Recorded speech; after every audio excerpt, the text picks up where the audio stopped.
All right, so I'm here with Don Schroeder, and we're going to talk about this tractor right here. What is this tractor then? This is a 270 white.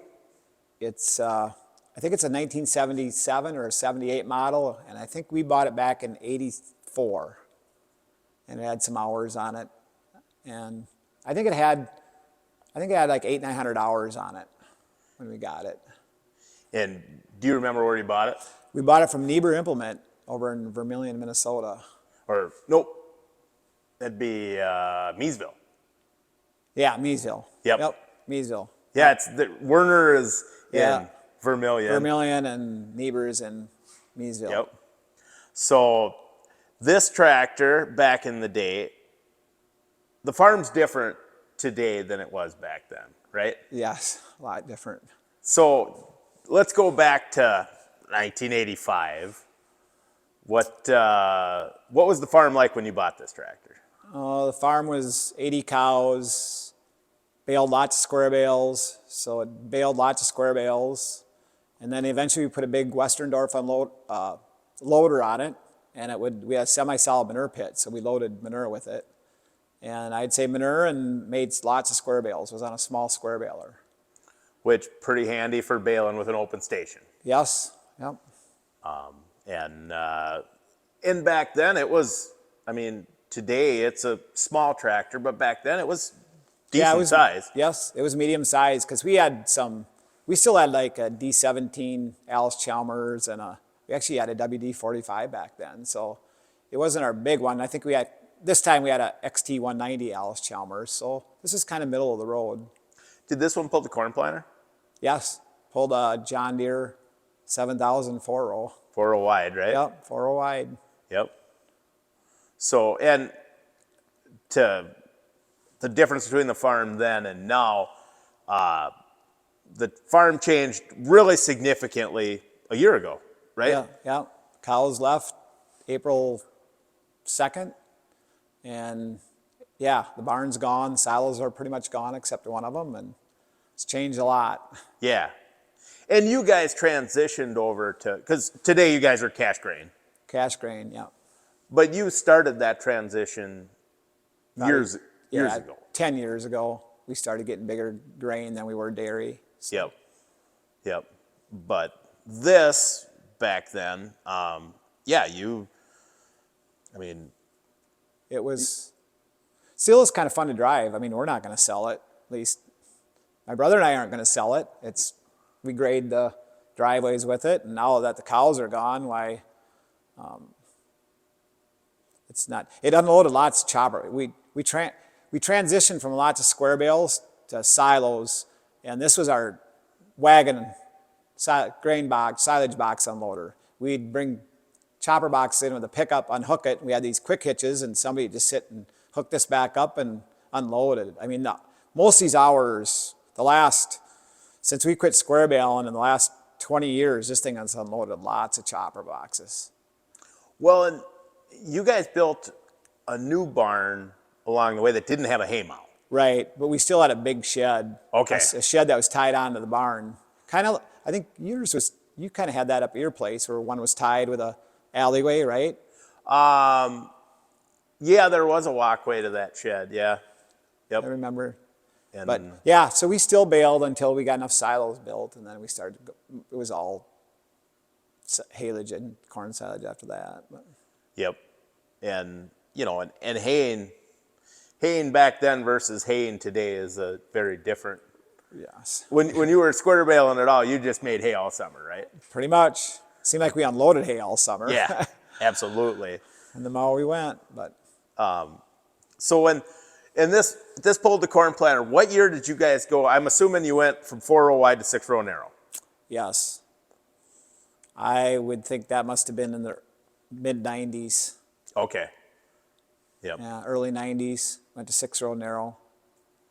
And this then wasn't going to pull the 6-row. No, I can't remember what we got. Actually, I think we had a 4430 that we had narrowed up that we planted with a 6-row narrow. So, yeah, you guys went very John Deere along the way. But at one time you had you had a few whites. Right. We had a 285 that we traded for a 105, and then we had a Series 3 135. Yep. And way back when I was growing up, we grew up all Alice Chalmers. This was an Alice neighborhood. Yes. Yep. Very much so. So, yeah, way back in the day, before this, there were a few farms that all worked together in this neighborhood, right? Yes. There was 4 of us that chopped together, and corn silage, some haylage when we started doing haylage. Yep. And so, what year? So, when did your dad retire from farming? So my dad retired in '79. He had a bad heart attack when he was 56. It had just happened that my brother was a senior in high school. So there was a couple months, it was a couple months because wrestling got over, my brother wrestled, and then my dad had a heart attack about a month after the wrestling season, and then my brother took over. So my dad had to retire when he was 56. Well, he sort of did. He kind of got in shape and had his nitro pills, so he kept going. Actually, he lived till he was 88, so he did really well after his first major heart attack. Okay. So, and then I came in in 82.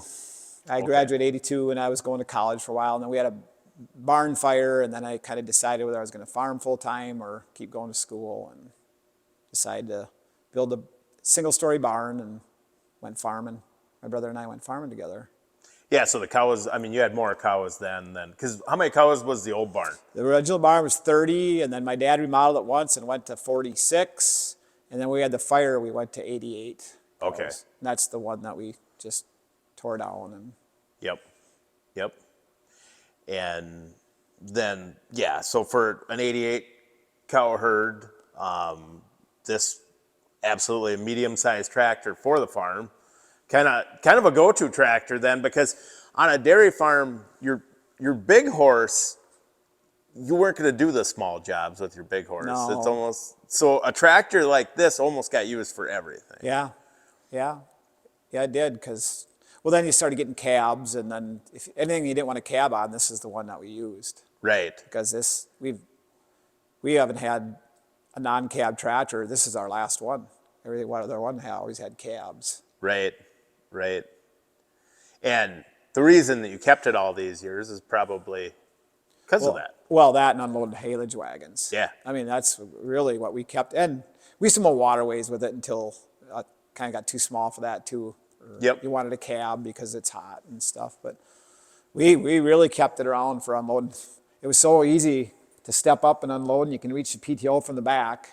Yeah. It was easy access to hook up chopper box wagons, the PTO and stuff. And so, no, it's been a good tractor. And now it's, well, this is one of the last links to farming then. Yeah, yes. Actually, it for sure is the last tractor my dad bought that we bought from our dad. I mean, this is the last one. Yeah. So everything else that we purchased from our dad's been long gone. But this is the one that he bought, this one. Okay. Yeah. And so to have that, yeah, I mean, versus the farm now, obviously you guys are fairly large, for our area, one of the bigger cash grain farms. And, we run equipment that's, well, there's a quad track behind it. I mean, that's considerably bigger than this today. But you kind of want to remember that too. So you farmed from throwing small square bales, no manure pit, Right. hauling manure in the winter, filling silos with 4 different neighbors, with, we were talking about dragging a D17 with a WD-45 to pull the chopper. Yeah, chopping corn. That was our front wheel assist we figured out, putting a WD-45 in the front of a D17 diesel Yeah. to chop corn. Do you miss those days? Sorta, not really. I mean, I wouldn't want to go back. I like auto track and technology and that. It's bizarre to think that I'm 60 years old and it's come this far. Right. And then yet I talked to my dad before he passed away. He grew up shucking corn with horses. I mean, way back, and we were combined with the 8-row, and that generation saw a big change as far as physical stuff. I mean, think of it, from that to combines Yeah. to 12-row corn planters, 16-row corn planters to 2-row. I mean, my dad's first corn planter was a 2-row. Yeah. Yeah, I know. I always said that about my grandpa, that he lived long enough to. The first factory Green Star combine came out in, what, 97? It was introduced like in the fall of 96 or something. And he was around to see that, but he also went from walking behind a team of horses Yeah. to cultivate. So to see that change is amazing, Yeah. you know. Big change in that generation. Yeah. Well, in our area, I mean, well, think of the amount of dairy farms that were in this neighborhood versus now, Yeah. you know. Lots of them. Yeah, it's been a big, you know, reduction in the dairy, but fortunate enough that we have an area In where, farms, but the number of cows is probably higher. yeah, because of large Yeah. consolidation. Yeah. It's consolidation. Yeah. But, you know, to see that is pretty amazing. So, yeah, to hold on to that, you know, memory is all right, too. Yeah. You know. No, we'll keep it around. Well, and you were talking about the having a loader on it and loading manure. So you guys did you build the pit when you built the new Yeah. barn? When we had our fire, we built a pit, 83, when we built the new barn. Okay. And semi-solid pits were common around here. Yep. Had a ramp, and we put a big red Westerndorf unloader, and my brother was out in the barnyard loading some dirt/manure, and we had big weights in the back, and the frame isn't original because we busted the frame, right? Split it right in through here. So we had a neighbor, it's a good mechanic, and he found a used one, and he overhauled it, and we just didn't use that loader anymore. Well, there's God still bought a big skid loader after that. Then we went to liquid manure after that. I mean, we started switching to. yeah. You can still see the kink in the. Yep, you can see the the shielding. We had to bang it out. And Yep. Well, and the semi-solid thing. So did you ever use the equalizer? Because Shoemaker had an equalizer that Leon still has it. yes, it looks now. You see with those equalizers, they load pits for grain storage. If you drive out western Minnesota, they back in. Kind of the same theory as a big auger or belt conveyor, and it looks like a snowblower, and they load semis. Yeah. Well, they used to load shit or Yep. manure with it. I mean, no, we never did. I think when Johnny our neighbor bought that, I think we had already gone to like liquid. We started pumping liquid after that. And the liquid was, compared to, I mean, think how long it took to fill a spreader with a loader on this tractor versus, filling a tanker with liquid was a lot faster. And having the pit was probably a big deal versus having to spread every day all winter. Bust the manure spreader frozen. Yeah. No, that was a big change when you got a manure pit. I bet. And then at one point, so high moisture corn, when did you go to high moisture corn? Really early, because we had a 12 by 45 silo and a 14 by 45, so we put high moisture corn in that, a stave silo. Yep. So I want to think we probably did that in the late 80s already, or for sure in the early 90s. So before that, did you have to grind? Every day, or just about every other day. Well, for 80 cows, for 80 cows, we were grinding every other day probably. Did this ever end up on the feed mill? Yeah. Yeah, you got better memory than me. Yeah, it was. Actually did that job too. We had a Badger feed mill because it was convenient, didn't need a lot of horsepower to grind feed and get it out and get the auger out and back in. It was convenient.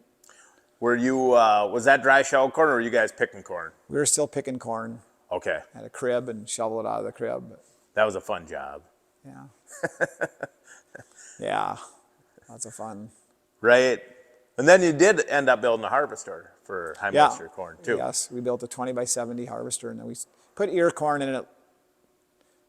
You took the sieves out of the combine and made one out of plywood and cut bigger oblong holes in it to get more cob. And then all of a sudden we figured out we didn't want cob anymore, and then we started putting shelled corn in it. Yep. So that was a big improvement. The one thing, so what year did you guys build the barn? 83. 83. So then what I find amazing is that you guys as brothers stayed working together all these years and being fairly progressive and growing in the dairy industry, you guys didn't end up building a big dairy. Right. We looked at them. We, in the, probably the late 90s, we toured some dairies. Because you guys both eventually planned on wanting the next generation to come into the farm, so natural progression would be to grow the dairy, right? Yeah.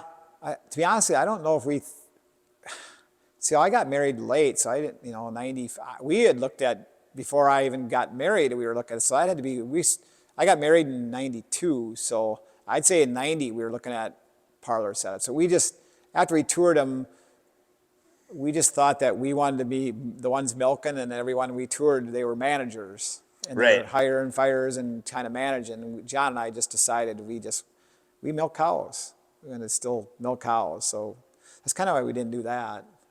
And then we just, I don't know. To be honest, Ryan, we never planned on, I wasn't even going to be a farmer in high school. I hate to say it, I wasn't even FFA. I wasn't going to be a farmer. I was going to be a phy-ed teacher. I went to college to be a phy-ed teacher. Huh.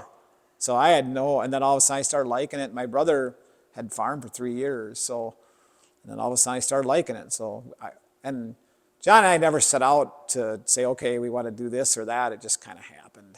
Yep. And well, and looking back at now, is you guys made an effort to expand. You grew the crop operation without growing so you were running more land than you needed for the cows for quite a while. Yeah, long time. Yeah. Probably starting in the 90s, would you say? Yes. Even a little bit before that, probably late 80s, we were starting to cash crop a little bit. Yep. So matter of fact, it had to be late 80s because we used to take some grain to Larry Young, your neighbor. Okay. We used to dry it with a Toxic dryer, and then we'd haul it back and dump it in a little 3,000 bushel bin. Okay. Larry Young would dry corn for us. When did you get your first dryer then, you think? Oh, gosh, I want to say 92, 93. We bought a continuous flow from Faldy's. Okay. Run a 185 Alice and connected a 200-gallon diesel fuel tank and a switch so if it overheated, it would shut off by itself and run that thing night and day. Yeah. Change oil when it needed oil change. Yep. So yeah, that was the timing was right to get into, I mean, as far as it was easier back then to find ground to crop than it is today, I'm guessing. Yes. So, but it wasn't lucrative back then in the 90s. I mean, you knew LDPs. Right. Yep, LDPs. So I think the timing, though, you guys hit it absolutely perfect timing versus if you'd have built the large dairy instead. Yeah, I think so. At least it worked out. Sometimes it's better to be lucky than good, even, right? Something like that. Sometimes it's better to be lucky than plan anything because Right. we really didn't plan. We just did what we did and it just happened. I guess. Yep. Been very blessed. It just happened. Yeah. Yep. And if you work hard and right, and my brother and I have gotten along really, really good over the years. Really good. That's a big deal. If you can work together, two brothers working together just as hard at something works really well. It's a tough thing to do. Right. And it's good his son works full time for us and my kids have different jobs that they're working and it's fun working with your kids. Yeah. It really is. So yep. We're starting to do some things. They're buying some stuff, so not going to farm forever. I may farm forever, but I'm not going to own it forever. So. Yeah. So yeah, looking at that now, did it help you with the transitioning now, like to transition your kids into the operation that your dad did step back and because he didn't make you just be his indentured servant. No. Like you guys bought the farm. We bought the farm, so when he had his heart attack in '79, we bought the farm in '84, late '84, early '85. Yeah. And he pretty much left us alone. I mean, he always thought, he lived through the Depression, so borrowing money. Didn't really believe in that, and we are kind of expanding and borrowing money, and he was always a little leery of that. I think if you lived through the Depression, you were a little leery. It was a tough time. Yeah. And so, but no, he's really good. Just So that real probably, supportive. yeah, and if you're gonna to let your kids in, then if your dad is willing to do that, And you there's gotta, how it is, Ryan. There's a lot more stuff to fill out, a lot more paperwork, and the kids are getting really good at that. Or even like ordering yeah, parts and stuff. They've really taken over a lot of that yep, stuff. Reporting acres and yep, some of this not so fun stuff, but yeah. So that helps helps a lot. and probably helps keep you interested in the farm. That you Yeah. have that somebody to work with, Yeah. and and you don't get as set in your ways. It helps to have fresh ideas, doesn't it? Yeah. Oh yeah, especially with technology. They get everything set up and I just drive it and they tell you how to use it. Yeah. Yep. And no, they're good. All three of them are really good and we've got it pretty nice. So you guys ran the whites until what, probably late 80s? Yeah. And then you switched colors. Right. Yep. I would say we ran the Series 3. I think we must have had that until mid-90s, right? Because we Okay. went to a 4455, a newer one. When did they come out, Ryan? You probably know more. Well, they came out in 89 to 92. It was 44 55. Okay. And I remember you guys having that tractor in the early 90s, Yeah. So that's what we sold that white Series 3 for, traded it for a 4455 with front wheel assist. which, how was it going with front wheel assist? Wow, that was a game changer. Yeah. I mean, even now, your smaller tractors, we'd want front wheel assist just because it rides so much nicer. Yep. I mean, Yep. front wheel assist is hard to beat. Yeah, that was a game changer. And then didn't you guys have like an 8100 somewhere in there? Had Probably after that? 8100, had 8230, had 8430. Just kind of worked our way up. Now we Yeah. have ours. But And that, so was actually that 4430, would that have been the first John Deere you had then? yes, yeah, Okay. it was a good tractor. So for the people that complain about the sound guards, that was a good tractor. It never bothered you, did it? No, I don't know. It was a nice cab. Yeah. It was nice. Absolutely. The Series 3, the whites were a nice cab too, though. Yeah. They Oh, had yeah. They had a nice cab. They were a heavy tractor. They rode nice. Yep. Big frame, heavy built. Though I think the downfall with that, though, is probably the dry clutch. They had a dry clutch Yeah. where the Deere had a perma clutch or the power shift, Yeah. So the longevity on the Deere was really, really good, Yeah, it was. So the Deere stuff is treated good, except you do got a red. We have a quad track. Yep. That's our last red one. We switched to a green combine this fall, just to tie in the planting and then all the technology Yep. and the in sync on the grain cart. It's kind of we liked our red combine. We just ties everything together. I mean, it's more or less that the technology side all talks together better. So when you were out there shoveling cob corn out of the crib into the feed mill behind this, did you ever picture someday that your combine would be talking to the grain Oh, cart gosh. pulled by a quad track? No. No. Yeah, no, the quad track we just put on if it really gets muddy. Usually we run the 8 hours on the grain cart. So then it's deer to deer, so then we in sync. But Yep. This year we got a little wet, so we had to put the quad track on for a few days. Yeah. Yep. Yeah, and I mean, going from a 4-row wide, you had 7,000, right? Right. Going from that, which when the 7,000 corn planter That was came, a heck of a planter. Finger yeah. planter. That was an amazing planter compared to the old plate, Yeah. John Deere plate. Yep. You had the old gauge when the pipe went down or the rod went down. That's Yep. your Your you can tell, seed. make sure the seed was going in because that rod better be going down. Yep. And oh gosh, yeah, has it changed? So you go from that to a 24-row, right? Yeah. Is that a high speed? Yes. So, yeah. Yeah, going planting with this in a 4-row, and that was good. And then we used to shovel the dry fertilizer out of a gravity box into the tubs. Yeah. We put before the auger on the gravity box, you'd shovel it over the top. Yeah. Of course, you weren't putting on what you did nowadays, but And dry fertilizer worked. I mean, dry fertilizer, it was a good way to do it.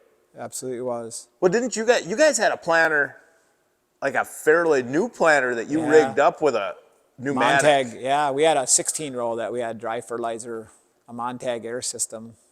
Yeah. How'd that work? Worked good, just it was a little slow filling. You know, Right. it just, you know, you're still, we just started getting your fertility higher and just didn't really need to put dry on, just put on bulk and Yeah. you do liquid starter. It's still, for us, well, I think everybody planting date's so important. So Right. you want to Oh, get in when the conditions are going, you don't, you know, just liquid was faster and seemed to the yield as fertility got better and the grid sample got better. Why didn't seem like we needed dry. yep. Yep. And it was dirty, dusty. Should wear a mask and you know load. And it was you know Hard on equipment. hard on equipment when you went back there. You know with the air delivery system, there was a lot of dust. Too. Yeah. Yep. But yeah, we had a company make a stainless steel tub. I think we put well as much as liquid as you could. We put where the liquid would go. We put a stainless steel tub with a Montag system on it. So So it had some weight. yeah, but we figured out whatever the liquid would hold. That's what we built our stainless tank out of. So Yep. we just kind of replaced one for the other. And then you ran saddle tanks for like were you running pop up too? It's Nope. just dry. Just dry. Okay. Yeah, we didn't do any pop up. Was that was a CCS planter, wasn't it? Yes. So that's No, that wasn't. Nope. Oh, that it was wasn't. box. It was a box planter. Had the big boxes. But it was an NT planter. It was Right? an NT planter. So otherwise, if you would have ordered a factory fertilizer, dry fertilizer 16 row, it would have been the regular 1770, right? Like the wider. Yeah, I think. Yeah. So yeah, the NT is a lot nicer planter. Well, it was good. Yeah, we had that one. Then we traded that one for a 24 row. Yep. And been 24 since. But Yeah, that's quite the change. did you ever have you used dry when you started? Didn't you or didn't you? No. What I did was I ran no starter for a while. Then I went to liquid. Liquid. And then, but I mean, I remember helping with, Dry. Yeah. The Don bags. The bags. He said dump bag. Did you Yeah, ever do that? well, and actually for a few years when I early on milking cows on my own, Brian Webster would plant for me when they bought that 12-row Kinsey, and that was dry fertilizer. And then I'd go get a pallet of dry, and I'd throw the bags for Brian, but or otherwise rolls, with the 4-row 7,000. Then we really thought we had something when we got the 7,006 row, when it's like you're only really gaining 1 row because you go from wide rows to narrow. Width-wise, that you're not gaining, yeah. But boy, you sure thought you were 6 row was something else, And yeah, that big changes along the way around here. But yeah, like I just talked to a guy, an old John Deere dealer, about, we did a video, and he was saying that that 7,000 corn planter, that it didn't matter what color the guy's farm was, there was a lot of 7,000 corn planters. Yeah, that was a good planter they built. Yeah. Yep. So what made you go to the 4430 when you bought the next tractor versus a white? Just dealership? Not really. I don't really know why, to be honest with you. I don't know. Just we bought it from Stan Bowles. Okay. So he's a dealer, but kind of a jockey more than a dealer, wouldn't you say, Ryan? And Yeah. he had this one, and it looked really nice. Somebody had repainted it, and it looked really nice. And he brought it out, and we demoed it, and we still had our Series 3 then, so that was probably our first Deere, was a 4430. Yep. And we liked it, so we bought it. And that white was newer than that Deere. Yeah. Because the Series 3 white would have been, what, mid-80s probably. Mid-80s, yeah, 85, 86 maybe. Yeah, and that 4430, the newest it could have been was 77. Yeah. And No, that's kind of how we got into Deere, that side of Deere. yeah. And then it became dealership, then don't know, got into a deer combine. We had New Holland's combine, a few of them, and then TR 70s. TR 70. We had a TR 85, a TR 86, and then we switched to John Deere at some point. Didn't you have one of those 44 35s or something? Combine? No. Or did you go right to like 9400? 9400. Okay. Went to 9400, then went to 9500, then 9510, Yep. 9560. Does that sound right? Yep. STS. And then we went red for a few years, Yep. and then kind of came back. But Yeah. we're not. I can't say we're really loyal to red or green. It's just kind of what we like. I mean, I don't. Yeah. We have more green stuff. But Good dealer presence. good dealer. Well, we had really good dealer with the red too. We did not get rid of red because of the dealership. I mean, Minnesota Ag Group's been really good. It wasn't. That had nothing to do with it at all. Just it more or less was the technology. Yep. It's easier to communicate, and to be honest, we're getting older. Just thought we'd try it again too. I mean, I don't know, Yeah. something different. Yep. Well, and you didn't leave the deer combine because they were a bad combine. No, we just I don't know how we just started looking at red ones, and we liked some of the features they had on it, and just stayed with it a long time. And you still like the red quad track, right? Yeah. Yeah. The red quad track's been really good. A lot of guys like the quad track. And you did try the red row crop tractor to plant with for a while, didn't you? Yeah. But you preferred the deer for the planter. Yeah. And part of that probably too, it just deer, the deer planter gets along with the deer tractor better because you were running a red tractor on a deer planter, weren't you? Or you had a Kinsey, didn't you? No, we had Kinsey. We were running red on a Kinsey planter. We were Okay. running Magnum on a Kinsey. Yep. And then, I don't know, just row crop, we just like the deer, so kind of what we stayed with. Yep. Well, they sell a lot of 8Rs. Yeah, they do. You know, so it's like, yeah, it's hard to even imagine going from, this to a new 8R. Yeah, and yet this was really awesome compared to a WD-45 or Right. even this was better than a D17. They were hard to get on. They had that, you straddled the. Yep. Well, They were like a utility more than a row crop. Right, and so this was a big upgrade, I think, from that even. you Yeah. know, if you think back. So it just baffles me, what things have done, and now when you hear the younger farmers today talking about the farm crisis we're in right now, do you think operating notes at 8% are a crisis compared to when you and your brother were? No, they were a lot higher than that. Well, my brother's first tractor was 17% back in, 80, 81. Yeah. Interest rates were even, that's buying land, 12, 13% interest, but then land didn't cost Right. what it does Yeah. now, so. And I bet back then, when you did buy a piece of land with the higher interest rates, it was probably okay from the aspect of income tax. That's right, interest is deductible and Yeah. purchase price isn't, so. Where today, if you went to buy $10,000 an acre land, or a few years ago when land got down 3-4%, Right, that's a lot of money that, all taxable income. yeah. And probably when you guys started out, it didn't cost you as much to put in a crop. You have so much more invested overhead-wise now versus then.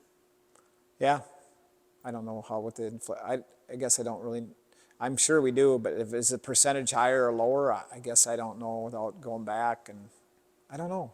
It seemed like it was awful lot of money to put it in back then. I suppose. I remember corn was $1.74. Yeah. We were under loan rate, so I don't know. When did you guys start planting soybeans then? Would it be late 80s? No, it was later than that. It would have been when we had that 9400 combine. So how old would that be, Ryan? When did they come out in 9400s? 89. So it would have probably been 89. We might have did like early 90s. Okay. Because I know we never had it for our New Holland. We never could. I know we never combined beans with our New Holland. So Well, and a lot of dairy guys that cash cropped extra, I should say, would just grow more corn because in a bad year you'd feed the corn right, anyways. feed the corn. Beans you weren't gonna, you know.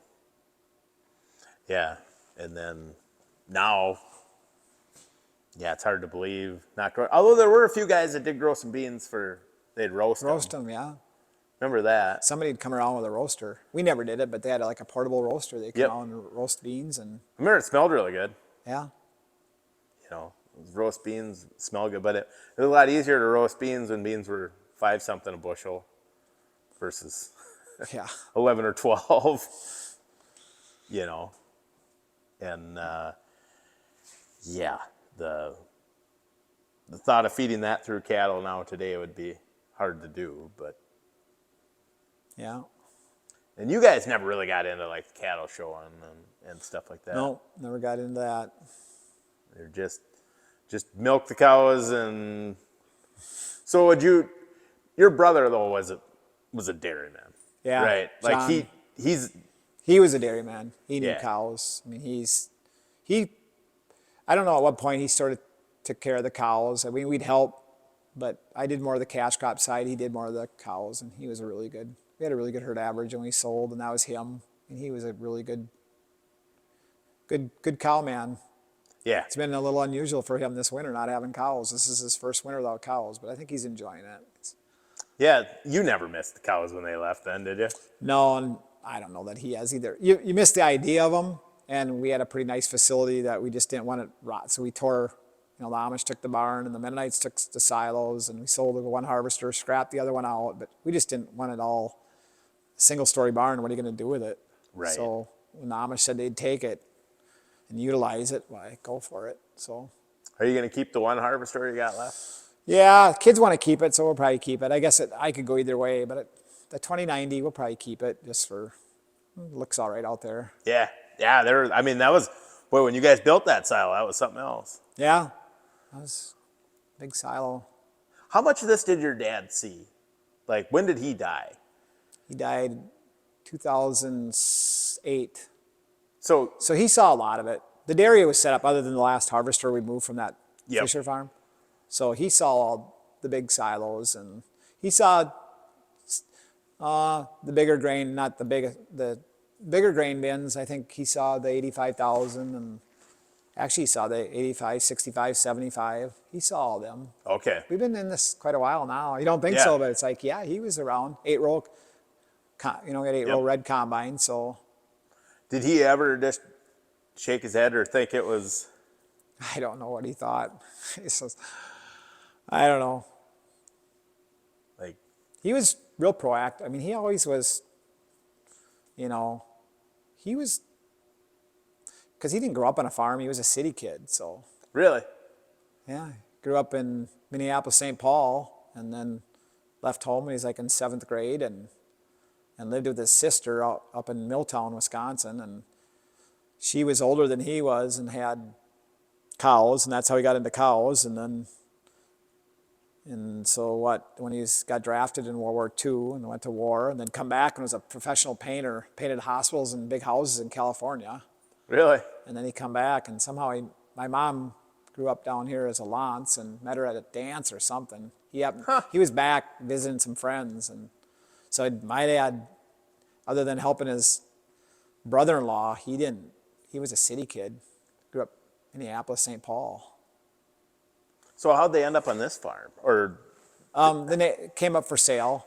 and then so- next door would have been his brother-in-law and Right. sister. No, his brother-in-law was Milltown, but he was working up at the Chevrolet dealership, and back then the Chevrolet dealership overhauled milk trucks, and somehow he got hired, kind of met her, and kind of moved here, and then started working up there, and then this farm come for sale, and then they bought it. Yep. And then his brother-in-law farmed next up. door.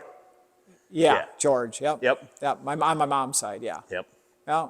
So then they that's the one he started sharing machinery for chopping and stuff with. But yeah, my dad wasn't a farmer. I don't think he ever thought he was going to be a farmer either. So Huh.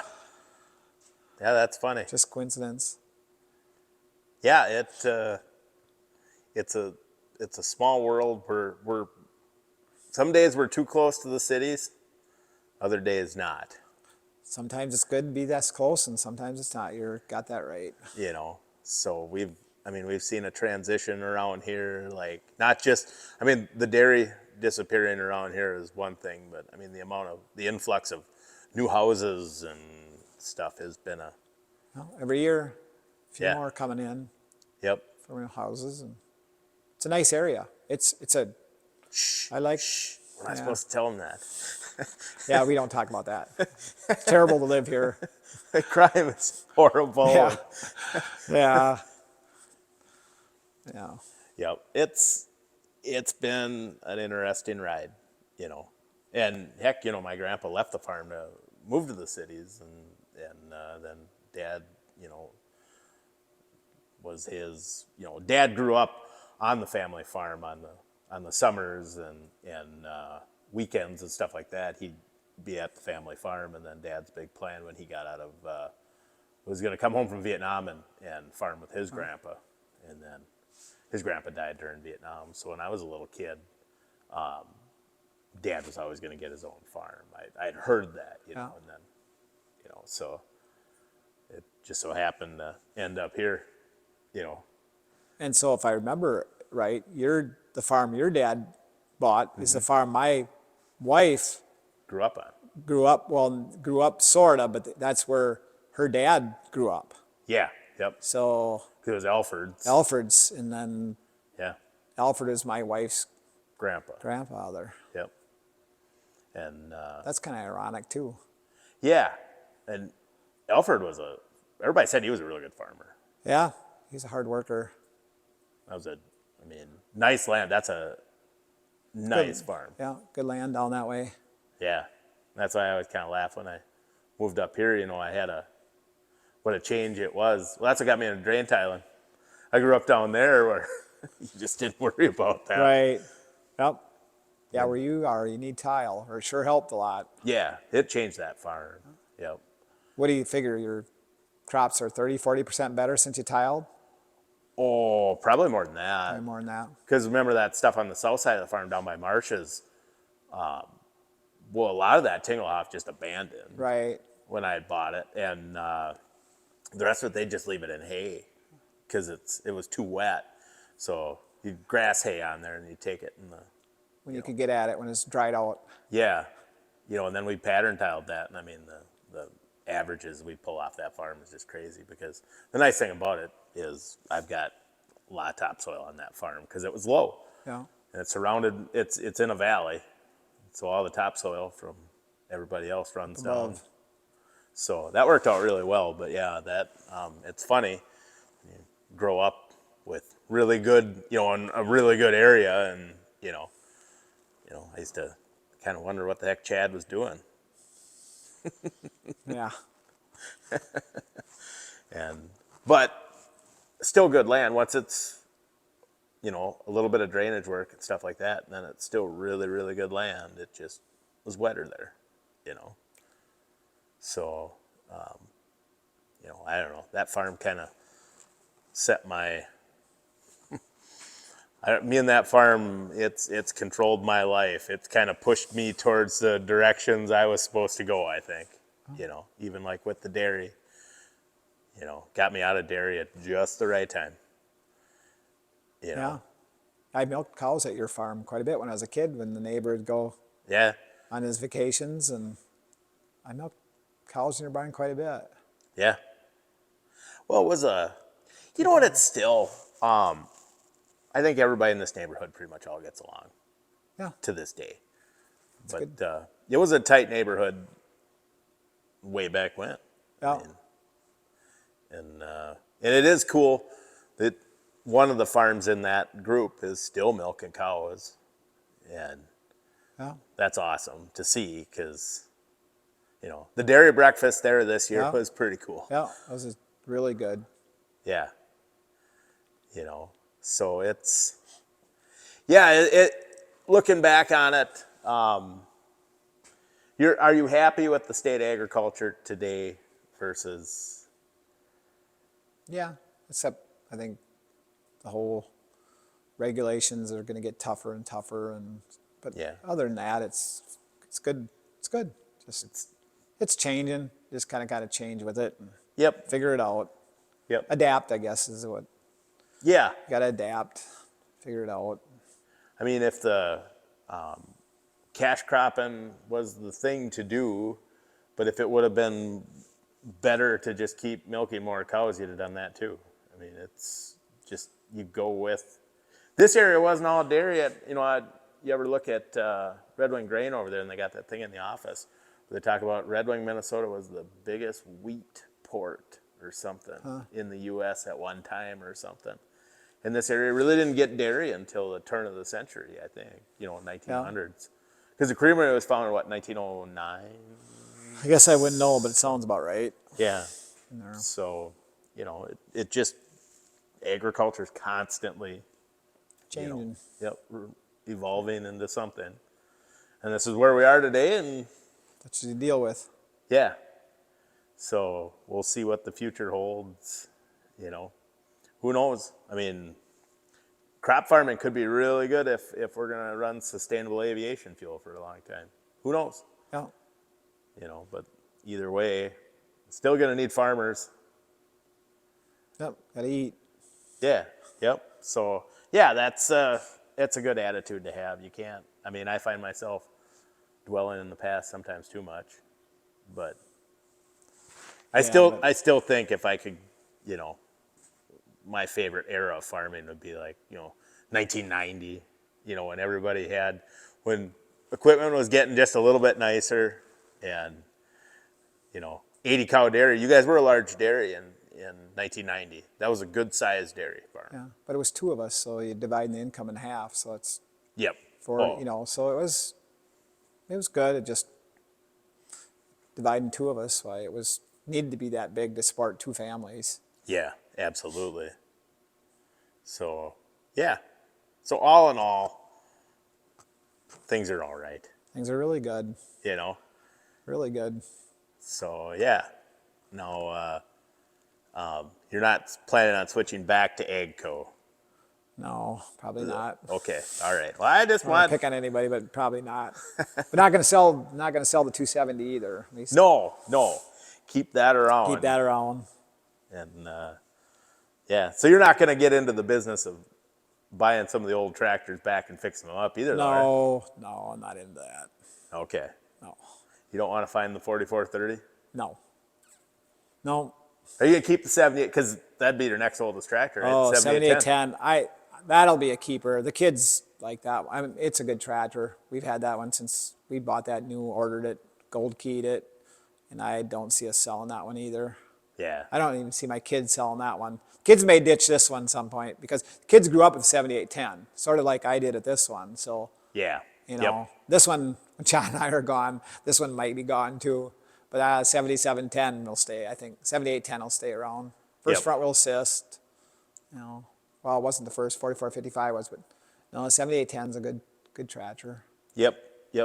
And typical of our area. That was, for a dairy farm tractor, that was a, Yeah, it's a good. Yeah, which, we really got that one to pull. We had a 7710, no front wheel assist, and that was a little light in the front end for a 12-row front fold John Deere planter. So we bought the 7810 to pull the planter. Yep. Well, and it's funny.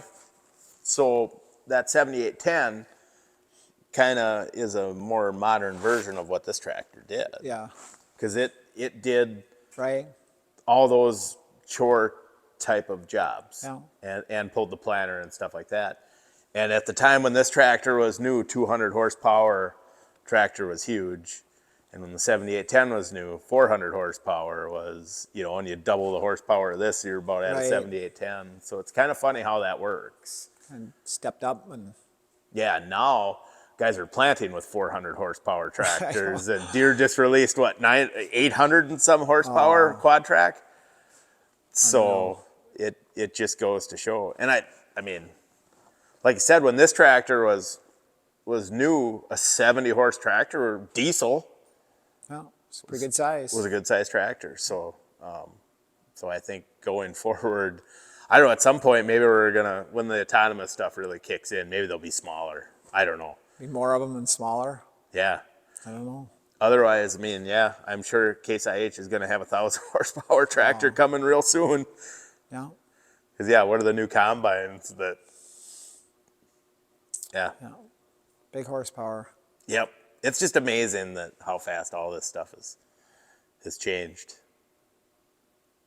But oh well, that's agriculture.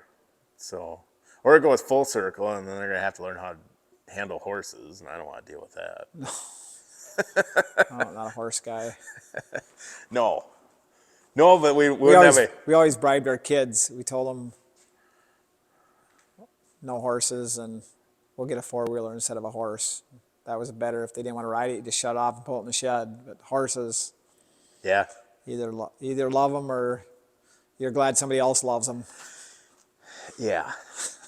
Well, then you got to have more acres to feed your horses. So Something like that. Yeah. You know. There's actually a lot of horses in our area. I mean, yes, there's a lot of horse people, which is you see them out riding and.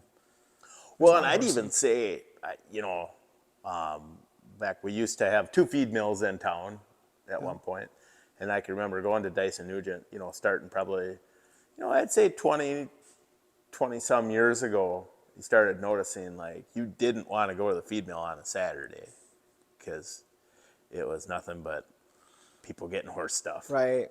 And, and we've transitioned away from that. Like even the vet, I mean, like the vet in town, I mean, Doc Trainer probably spent all his days working on dairy cows. Yeah. And now I bet it's probably more horses than dairy cows. Or small animals. Yeah. Frank is. Yep. Yeah. Pierce Vet Clinic's probably, I guess I wouldn't know, 50-50. Maybe not even that, huh? Yeah. Big animals versus horses, small animals. I bet there's more horses and small animals than there is dairy cows by a mile. Okay. I Could would be. think. Because, you know, I know at one point there, you almost didn't want to call the vet out to work on a cow because it wasn't worth fixing the cow. Right. So I would think that's changed a lot, but we don't want to go back to horses. No. So, well, this is fun. Yeah, brings back pretty memories. cool that, you know, with all this newer stuff around here, you still got Oh yeah. the Still old got white, you know. So, all right. Well, thanks, Don. Yep. All right. Thank you, Ryan.